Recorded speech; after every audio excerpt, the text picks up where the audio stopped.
नमस्कार दर्शकों, जेके प्राइम में आपका स्वागत है और मैं हूं विनोद कुमार। दर्शकों, आज कांग्रेस के बड़े नेता और पूर्व केंद्रीय मंत्री प्रोफेसर सैफुद्दीन सोज ने मीडिया से मुखातिब होने की कोशिश की, लेकिन पुलिस ने उनको रोक दिया। हालांकि उनको अपने ही घर में रखा गया है और सिक्योरिटी भी तैनात की गई है, लेकिन उनका ये इल्ज़ाम है कि कहीं ना कहीं उनको रोका जा रहा है।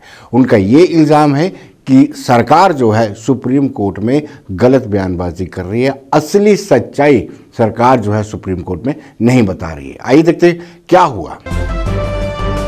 आपको बाहर जाना अलाउड है? नहीं, सुप्रीम कोर्ट के सामने गवर्नमेंट ने कहा हमें फ्री पर्सन, लेकिन यहाँ ये लोग नहीं मानते हैं।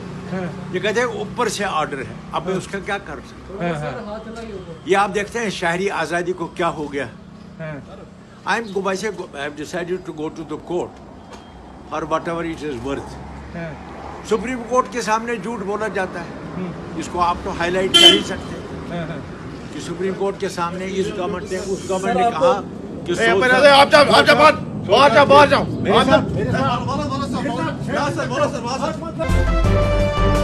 दर्शकों, इस वक्त फोन लाइन पर हमारे साथ जुड़ चुके हैं प्रोफेसर सैफुद्दीन सोज, जो फॉर्मर यूनियन मिनिस्टर हैं, कांग्रेस के बड़े नेता हैं। प्रोफेसर, स्वागत है आपका। आज आप मीडिया के समक्ष इल्जाम लगा रहे थे कि सुप्रीम कोर्ट में सरकार गलत बयानबाजी करती है, गलत चीजें बताती है, सच्चाई नहीं बताती है। कौन नहीं बताती सच्चाई? गवर्नमेंट, आपने कहा कि सुप्रीम कोर्ट को सही गवर्नमेंट ने झूठ बोला जी, चाहे यहाँ की गवर्नमेंट है वहाँ की गवर्नमेंट है, उन्होंने झूठ बोला सुप्रीम कोर्ट के सामने जी कि सोच तो फ्री आदमी है जी। आज 2 बार मुझे फ्रस्ट्रेट किया, पुलिस ने मुझे बाहर नहीं जाने दिया। मैं अपनी लड़की के पास जाना चाहता था। एक मौके पर तो वहाँ प्रेस के लोग भी थे बाहर सड़क पर जी। It's a white lie that has been told to Supreme Court yesterday. Ji, that I was a free man. Ji, I am under the house arrest since August 5, 2019, and that is a fact. I went to Delhi twice. I went to see my ill sister twice in Srinagar with the permission of the police. Right. And in the police vehicle. Ji. So you can imagine how lies Supreme Court was told lies. It is for the Supreme Court to get to the truth about me. जी, लेकिन सो सब हो सकता है कि 5 अगस्त आने वाली हो, एहतियातन सख्ती बरती जा रही हो। 1 साल मुकम्मल होने वाला है, 5 अगस्त को 1 साल मुकम्मल होने वाला है। हो सकता है 2 दिन हो गए, 3 दिन। जी जी जी, एहतियात बरता जा रहा हो सकता है। क्या चीज हो सकता है? एहतियात बरता जा रहा हो, इसलिए आपको नहीं जाने दिया होगा। नहीं, क्या एहतियात इसमें है? It is a nakedly police state, no civil liberties, no connection with civil society of this government. Right. So it is a bureaucracy ruling the rules, and they have no connection with the police. They don't care for the aspirations of the people. जी. But the question is that I am under house arrest and they go to Supreme Court and tell lies. Ji.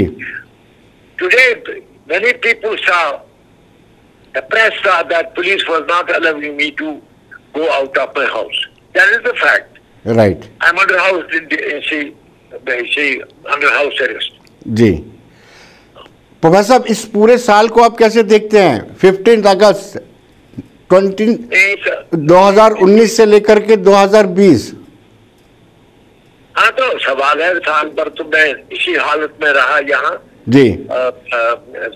suppression of my liberties as a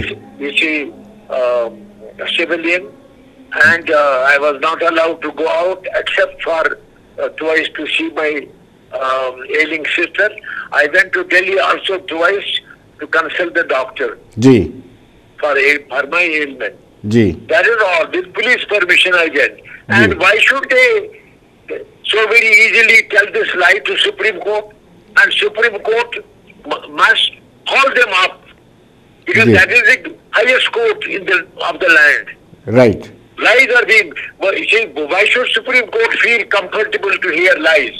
Right. I want to raise this question. जी। That is our last resort. It must now ask the government to stand before it and prove the fact I am under detention. I am under house arrest. जी, It is an open thing for anybody to see. जी professor साहब, आप जी PCC chief They को, told Supreme Court these lies. जी professor साहब, आपके PCC chief को तो खुला छोड़ रखा है, वो प्रोटेस्ट भी कर रहे हैं, बयानबाजी भी दे रहे हैं, आप ही को क्यों हाउस अरेस्ट कर रखा है? कौन कर रहा है? जीए मीर, वो तो आराम से बाहर घूम रहे हैं। जी मीर साहब जम्मू में है, वो तो आप जानेंगे या गवर्नमेंट जानेगी जी, लेकिन मैं अपना फैक्ट जानता हूं कि I am under house arrest जी, and since 5th of August 5, 2019, and it is a damn fact. Supreme Court must call the central government and the state government to prove their points. I continue to be under house arrest.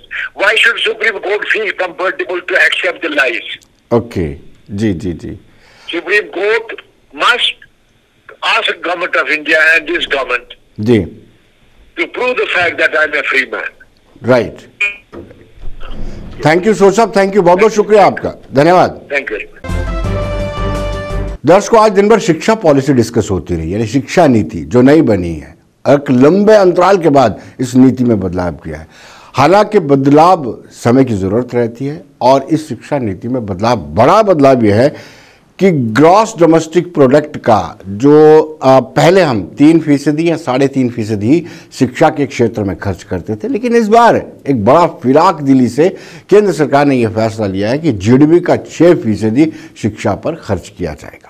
दूसरी बड़ी बात यह है कि 5+3+3+4 का एक formula इख्तियार किया गया। ये इंपॉर्टेंट फार्मूला है, उस हिसाब से शिक्षा दी जाएगी और ये स्कूली शिक्षा पर निर्धारित करेगा। उसके बाद बड़ी इंपॉर्टेंट बात यह है कि जो स्टूडेंट शोध करना चाहते हैं, रिसर्च करना चाहते हैं, उनके लिए एक इम्पॉर्टेंट चीज़ यह है कि उनके लिए 1 साल अधिक देना पड़ेगा उनको, और जो नौकरी हासिल करने के लिए शिक्षा लेना चाहते हैं उनकी जो ग्रेजुएशन होगी 3 साल के बीच में होगी। यानी इम्पॉर्टेंट से इम्पॉर्टेंट डिसीजन लिया गया है। उसमें ये एक बात ये भी है कि मिड डे मील के साथ साथ ब्रेकफास्ट का भी प्रावधान रखा गया है। हमने इस पर चर्चा की। पहले जो अखिल भारतीय विद्यार्थी परिषद के हैं उन्होंने इसका वेलकम किया, प्रेस कॉन्फ्रेंस की, और उनका ये कहना था कि अटल बिहारी वाजपेयी, स्वर्गीय वाजपेयी जी की सरकार तब थी, तब भी विद्यार्थी परिषद ने बड़े पैमाने पर प्रोटेस्ट किया था और कहा था कि शिक्षा नीति में बदलाव होना चाहिए। आज विद्यार्थी परिषद के लोग उस पर जीत मानते हैं। कल की जो हमारी नेशनल एजुकेशन पॉलिसी आई है वो नेशन सेंट्रिक पॉलिसी है। 2002 में अटल जी की सरकार के विरोध में विद्यार्थी परिषद के कार्यकर्ताओं ने एक बहुत बड़ा आंदोलन किया था जिसका नाम ही भारत केंद्रित शिक्षा नीति था। तो कल जो ये एजुकेशन पॉलिसी आई है ये उन सभी कार्यकर्ताओं, उन सभी विद्यार्थियों के लिए एक बधाई का पात्र है। ये जो एजुकेशन पॉलिसी आई है, इस एजुकेशन पॉलिसी में काफ़ी ऐसे संशोधन हैं जो विद्यार्थियों की हॉलिस्टिक डेवलपमेंट करेंगे और भारत को एक आत्मनिर्भर जो देश बनाने में अपना योगदान देंगे। विद्यार्थी जो है अपनी स्कूल एजुकेशन से ही अपनी संस्कृति के साथ जो है जुड़ेगा। जैसे कि हमने देखा उस पॉलिसी में ऐसा है कि विद्यार्थी को स्कूल में इंस्ट्रक्शंस जो है उसकी स्थानीय लैंग्वेज जो है उसकी मिलेगी, संस्कृत भाषा में मिलेगी। तो विद्यार्थी जो कहीं ना कहीं अपने कल्चर से, अपने देश के जो रूट्स है उससे दूर जा रहा था, अब ये पॉलिसी जो है उस हेजिटेशन को, उस एक रुकावट को कम्प्लीटली जो है हटा देगी और विद्यार्थी उसके साथ जुड़ सकेगा। हमने एनएसयू के कार्यकर्ता से बातचीत की और उनका ये कहना था कि ये शिक्षा नीति स्वागत योग्य है क्योंकि अब बदलाव की ज़रूरत थी और बदलाव होता रहना चाहिए। जो गुंजाइश लगती है उस गुंजाइश को साथ साथ में दूर करने की ज़रूरत रहती है। जैसा कि हम लोग सब जानते हैं कि कल की तारीख में जो हमारी केंद्र सरकार द्वारा एक नई एजुकेशन पॉलिसी देश के लिए लाई गई है, शिक्षा नीति जिसको हम कहेंगे हिंदी में। तो उस शिक्षा नीति के अंतर्गत जैसा कि हम सब जानते हैं कि जो इससे पहले हमारे देश में शिक्षा की एक नई नीति लागू हुई थी वो 1986 में हुई थी और उसके इतने वर्षों बाद आज हमारे देश में एक नई शिक्षा नीति लाई गई है। तो इसके लिए मैं सभी शिक्षण संस्थानों को और सभी छात्रों को और सभी फैकल्टी को भी मैं बधाई देना चाहूँगा क्योंकि एवोल्यूशन होना ही चाहिए। जैसे वक्त दर वक्त हर एक चीज़ में चेंजेस आते रहते हैं और वो बड़ा ज़रूरी है, क्योंकि evolution is need of the hour. तो जैसे एजुकेशन सिस्टम है जो हमारा 1986 में था, आज की डेट में वो हमारा सिस्टम बिल्कुल नहीं रहा है। पहले की डेट में हमारा कोई बच्चों के लिए वहाँ पे किताबें होती थी, मतलब ऑनलाइन का कोई पता नहीं था, तब कंप्यूटर का इतना ट्रेंड नहीं था। लेकिन आजकल सब कुछ जो हमारा है वो ऑनलाइन हो गया और हमारे पढ़ने के तौर तरीके बिल्कुल बदल चुके हैं। जैसे कि अभी लॉकडाउन चल रहा है, तो हम लोग लॉकडाउन में हमने अभी देखा कि स्टडी फ्रॉम होम कैसे स्टूडेंट्स की हुई। वो अलग बात है कि जम्मू कश्मीर के अंदर हमारी कुछ एक्सेप्शन थी, हमारे पास नहीं था, 2G था हमारे पास, हम लोगों ने सफ़र किया। लेकिन जब हम एक शिक्षा नीति की बात करते हैं और केंद्रीय स्तर पर करते हैं तो पूरे देश को देखना पड़ता है। तो पूरे देश में जब हमने देखा कि जहाँ पे एक शिक्षा नीति लाई गई है तो उसके लिए हम लोग इनको बधाई देते हैं। लेकिन इन्होंने जो भी इसमें सब कुछ अभी इन्होंने किया कि हम लोग स्किल डेवलपमेंट के ऊपर फोकस करेंगे, बहुत अच्छी बात है। स्किल डेवलपमेंट होनी चाहिए, क्योंकि युवाओं को आज की तारीख में जहाँ सरकारी नौकरियों का अभाव है तो उनके पास स्किल होगी, उनके पास कोई हुनर होंगे, हुनरमंद होंगे तालिब इल्म और छात्र, तो वो आगे जाके देश का और अपना भला कर सकते हैं। तो इसलिए उसके ऊपर हम लोग सरकार की पीठ थपथपाते हैं। बेशक हम विपक्ष के हैं लेकिन उनकी पीठ थपथपाते हैं इस चीज़ के लिए।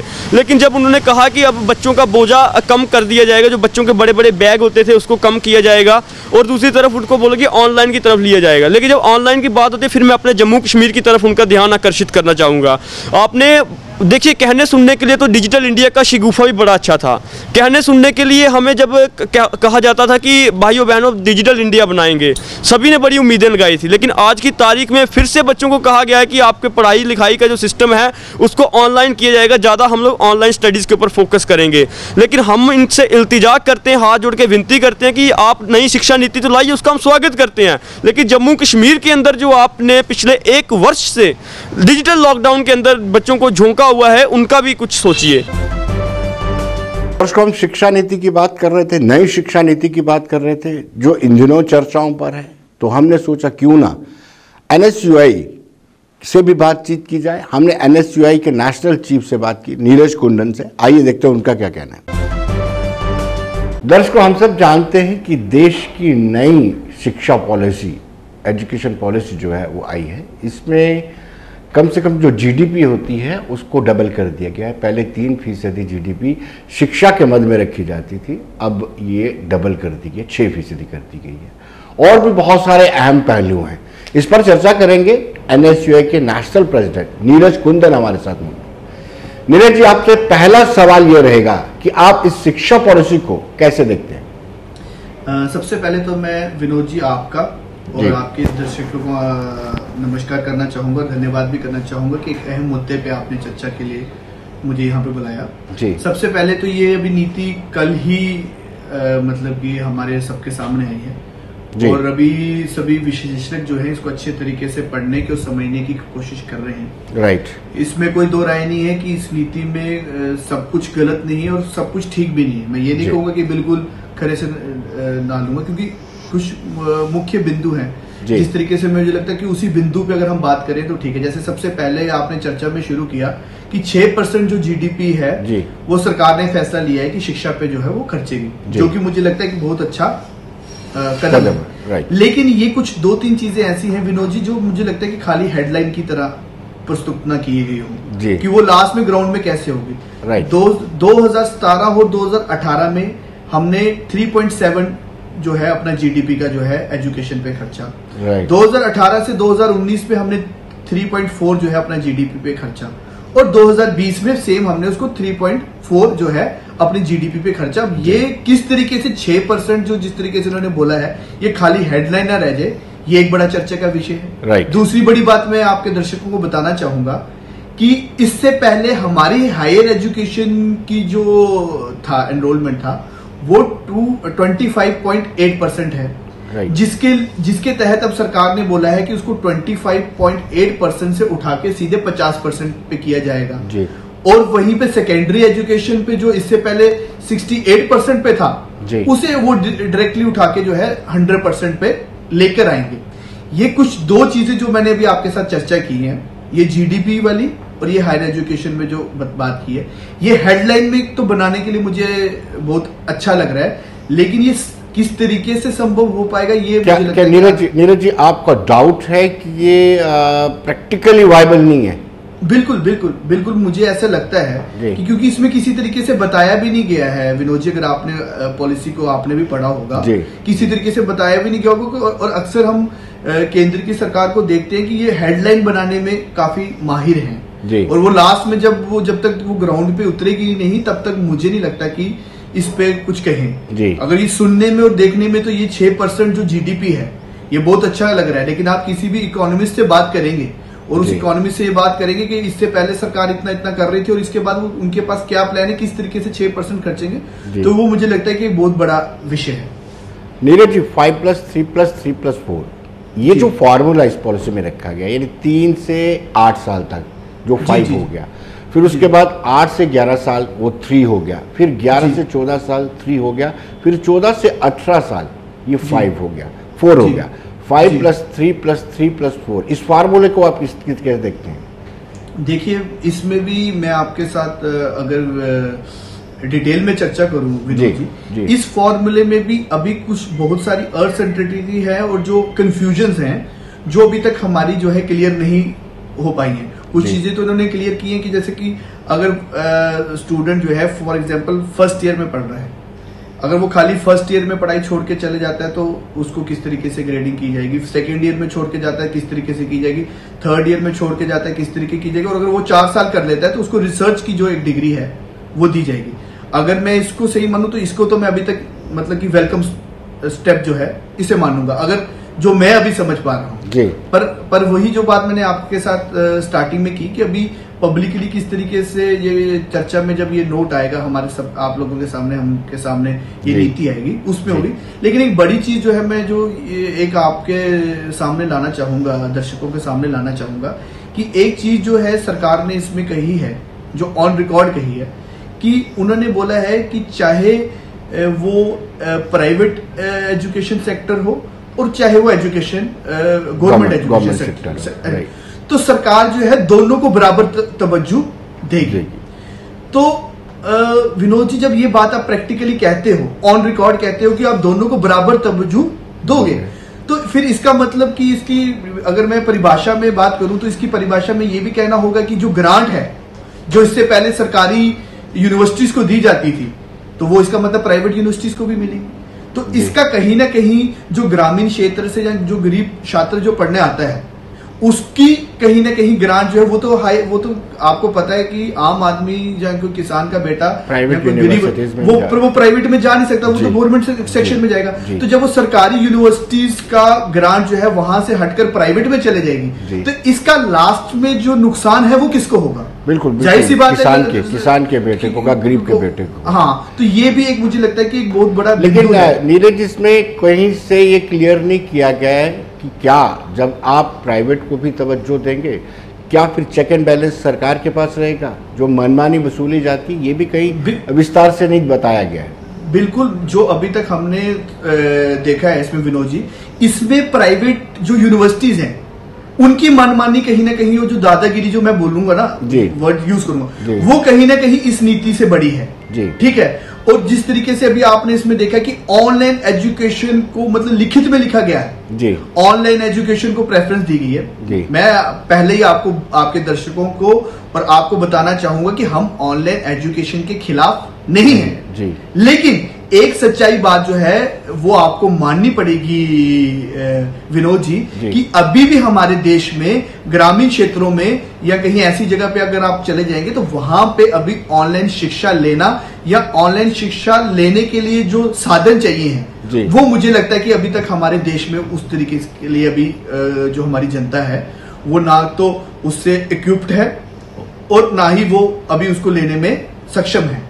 तो ये एक जो ऑनलाइन एजुकेशन का भी इन्होंने डाला है डायरेक्टली। और गांधी जी की अगर हम बात करें, ये देश जो है गांधी जी का देश है, वो हमेशा कहते थे कि इस देश में जब भी कोई कानून बने तो वो कानून इस तरीके से बने कि उस कानून का इस देश के आखिरी व्यक्ति को फायदा हो रहा है या नुकसान हो रहा है उसको देखते। तो ये जब मैं ऑनलाइन एजुकेशन की बात देखता हूं तो ये सरकार को पहले चाहिए कि वो किस तरीके से कि ऑनलाइन एजुकेशन सब ले पाए जी। एक आम आदमी, गांव का आदमी, एक ट्राइबल एरिया का आदमी ले पाए, गरीब शिक्षक जो है ले पाए, उसको साधन पहले सबसे पहले दिए जाए, फिर ही मुझे लगता है कि इसके ऊपर जो है बात करना संभव हो। देखिए नीरज जी, ये कहा गया है कि 5th स्टैंडर्ड तक मदर टंग का इस्तेमाल किया जाएगा, इसको आप कैसे देखते हैं?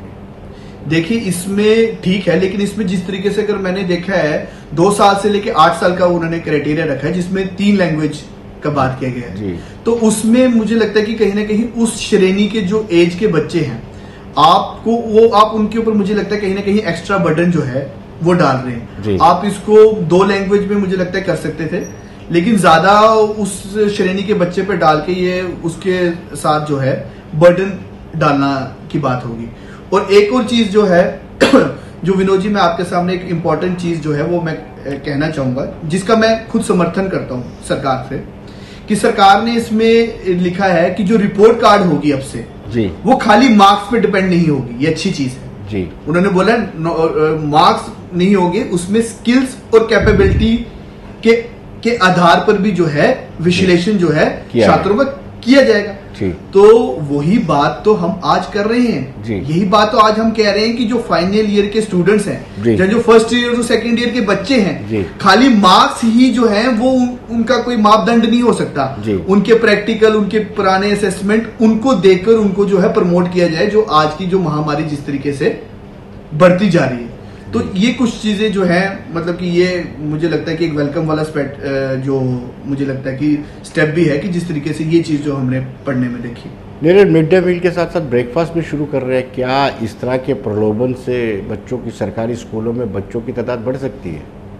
बिल्कुल, अगर मुझे लगता है कि जितनी ज्यादा हम फैसिलिटीज जो हैं जो प्राइवेट स्कूल्स में मिलती हैं, वो अगर हम गवर्नमेंट स्कूल में on the record, on the ground अगर सही में हम दे सके, तो बिल्कुल इसमें कोई दो राय नहीं कि उनकी जो फैसिलिटीज हम उनको अच्छी प्रोवाइड करेंगे तो बच्चे जो हैं वो गवर्नमेंट सेक्टर की ओर जो है बढ़ेंगे। बट ये कहने की बात वही है कि जब लास्ट में ये जो है ऑन द ग्राउंड जो है ये बात जो है इम्प्लीमेंट हो पाएगी। इंफ्रास्ट्रक्चर एक बहुत इम्पोर्टेंट पहलू रहता है, और हमने देखा है कि अपने दूर दराज गांव में किस तरीके के स्कूल रहते हैं, किस तरीके से उनकी दीवारें नहीं होती हैं, 4 दीवारें नहीं है, वॉशरूम्स नहीं है, शौचालय नहीं है। पॉलिसी में ये भी कहा गया कि इंफ्रास्ट्रक्चर को और बेहतर बनाया जाएगा। बिल्कुल, इसमें पॉलिसी में कहा गया है कि इंफ्रास्ट्रक्चर को हम और बढ़ाएंगे, लेकिन फिर से मैं बार बार अपनी बात को मुझे दोहराना पड़ रहा है विनोद भाई कि ये किस तरीके से इम्प्लीमेंट कर पाएंगे जी, ये किस तरीके से इम्प्लीमेंट करते, किस मैकेनिज्म से इम्प्लीमेंट कर पाएंगे, कितना बजट जो है हमें बता पाएंगे कि हाँ भाई ये इतना बजट है, इतना बजट जो है आने वाले समय में सरकार इतना % बजट जो है खाली और खाली जो है इंफ्रास्ट्रक्चर पे खर्चेगी। अब जैसे ऑनलाइन एजुकेशन की बात कर रहे हो आप, हम ज्यादा दूर नहीं जाते हैं, ऑनलाइन एजुकेशन की जब आप बात कर रहे हो तो ये भी तो एक इंफ्रास्ट्रक्चर में एक एड ऑन चीज होगी जी। मतलब फॉर एग्जांपल जो मेरे और आपके प्राइमरी और सेकेंडरी स्कूल्स थे, ठीक है, जब कॉलेजेस थे, आप ये तो नहीं कह सकते हर एक जगह ऑनलाइन एजुकेशन है जी। तो सबसे पहले तो आपको अब तो वो भी आपके उस कैपेसिटी में नहीं आएंगे, आपको उनको ऑनलाइन एजुकेशन देके पहले उनको उनका इंफ्रास्ट्रक्चर जो है वो पूरा करना पड़ेगा जी। तो ये कुछ मुझे लगता है कि बड़े अभी सवाल हैं जो जिन पे मुझे लगता है कि अभी जवाब आना बाकी है। दूसरा मुझे लगता है कि और एक और चीज है जिसपे सरकार को करना चाहिए था कि जो रिसर्च है, रिसर्च में हमारा देश जो है अभी 1 लाख लोगों के ऊपर हमारे 15 रिसर्चर्स हैं। राइट। चाइना में 1 लाख रिसर्चर्स के 1 लाख लोगों के ऊपर 423 रिसर्चर्स हैं। यूएस में 1 लाख लोगों के ऊपर 825 रिसर्चर्स हैं जी। तो इस रिसर्च के ऊपर अगर थोड़ा सा और वर्कआउट किया गया होता कि इसमें थोड़ा सा बताया होता कि नेशनल रिसर्च में किस तरीके से सरकार जो है इस रिसर्च विंग को हम आगे लेके जा सकें, क्योंकि रिसर्च जो है वो किसी भी मुझे लगता है एजुकेशनिस्ट डिपार्टमेंट के लिए, किसी भी देश के लिए सबसे एक इम्पॉर्टेंट पहलू जो है वो माना जाता है। जी नीरज जी, बहुत बहुत शुक्रिया आपका, धन्यवाद। धन्यवाद विनोद जी, धन्यवाद। दर्शकों, अब हम बात करेंगे खनन की।